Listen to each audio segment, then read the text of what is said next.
उदयनराजे गेले 2 दिवस दिल्लीत आहेत. भाजपचे एवढ्या याद्या आल्या पण उदयनराजेचं नाव नाहीये. छत्रपती घराण्याचे वंशज आहेत. खासदारीसाठी त्यांचं नाव साताऱ्यासाठी येणं अपेक्षित होतं भाजपकडून, अजूनही नाहीये. गेले 2 दिवस झाले ते दिल्लीत मुक्कामी आहेत. कसं बघता तुम्ही? जरी प्रतिस्पर्धी मानत असाल तरी प्रेम आहे, जुने मित्र आहेत. हो का, आमच्यामध्ये लढत होईल तो भाग वेगळा, पण उदयनराजेंना किंवा संपूर्ण शिवप्रेमींना मला सल्ला द्यायचा होता, सगळ्यांनी अभ्यास करावं. ज्या वेळेला राज्यसभेवरती उदयनराजेंनी शपथ घेतली त्याच्यानंतर उदयनराजे म्हटले होते जय भवानी जय शिवाजी. म्हणजे माझ्या घरामध्ये ही आमच्या बाळं खेळतात, आसमी खेळत असते तेव्हा ती झेंडा घेऊन फिरतात बाळं माझी, जय शिवाजी जय भवानी जय शिवाजी जय भवानी. ज्या वेळेला उदयनराजे भोसले जय शिवाजी जय भवानी म्हटले त्याच्यानंतर भाजपचे व्यंकय्या नायडू म्हटले होते की this is my chamber not your house. म्हणजे जय भवानी जय शिवाजी म्हणायला जर व्यंकय्या नायडूंनी विरोध केला होता तर छत्रपती उदयनराजे भोसले त्याच पक्षामध्ये का जातात? आणि हाच माझा कळीचा मुद्दा असणार आहे की शिवरायांचं नाव घेताना ज्यांच्या जिभेला पॅरालिसिस होतो अशा लोकांच्याकडं जर मतदाते मतदान करत असतील तर दुःख वाटतं.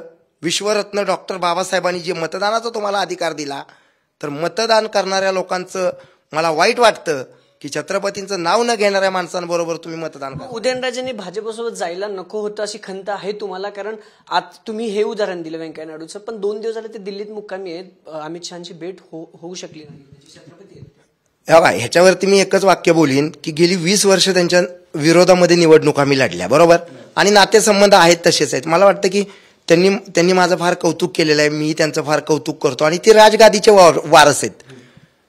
आता सांगायचा मुद्दा मला असा वाटतो की अभिजित बिचुकले जर आजपर्यंत कुठल्या पक्षात गेलेला नाहीये, काय माझ्याकडे, मी सर्वसामान्य पण वैचारिक वारस आहे डॉक्टर बाबासाहेबांचा आणि छत्रपतींचा, अशोक सम्राटांचा. मग हे विचार आले म्हणून तर मी इथपर्यंत आलो. उदयनराजे ह्याच्या त्याच्या पक्षात फिरतातच का हाच प्रश्न मला पडलेला आहे आजपर्यंत. मी नाही फिरत. मी सांगितलंय की महाराष्ट्राची लेडी मुख्यमंत्री माझी सौभाग्यवती अलंकृता बिचुकलेजीच होणार आणि त्याच्याबद्दल दुमत नाहीये. आता 7 महिने राहिले. अमित शहानी भेट घ्यायला पाहिजे होते का? तिकीट मिळो न मिळो हा पुढचा भाग आहे, पण अमित शहानी दिल्लीत भेट घ्यायला हवी होती उदयनराजे असं वाटतं? अभि हा उदयनराजे आणि भाजपचा विषय आहे. अहो या भाजपवाल्यांनी शिवस्मारकाचं काय केलं? नाही, प्रश्न काय माहिती का, साताऱ्याचे उदयनराजे तो तुम्ही पण साताऱ्याचे. माझे उदयनराजे हे बंधू होते, बंधू आहेत आणि बंधूच राहतील.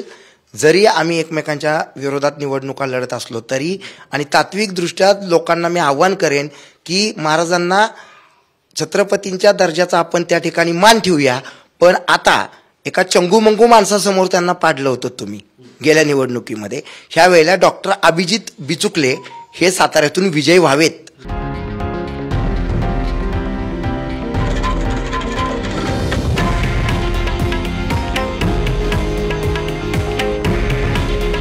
हे आहे देशातील नंबर 1 न्यूज नेटवर्क आणि आपण पाहत आहात TV9 मराठी.